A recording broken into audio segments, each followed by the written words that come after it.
Fourscore and 7 years ago, our fathers brought forth on this continent a new nation, conceived in liberty, and dedicated to the proposition that all men are created equal.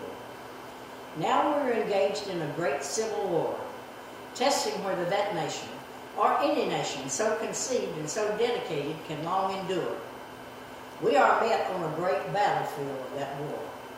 We have come to dedicate a portion of that field as a final resting place for those who here gave their lives that that nation might live. It is altogether fitting and proper that we should do this, but in a larger sense, we cannot dedicate, we cannot consecrate, we cannot hallow this ground. The brave men, living and dead, who struggle here, have consecrated it, far above our poor power to add or detract. The world will little note nor long remember what we say here, but it can never forget what they did here.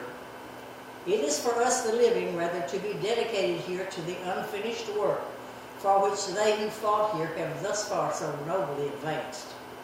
It is rather to be dedicated here to the great task remaining before us, that from these honored dead we take increased devotion, and that cause for which they gave their last full measure of devotion.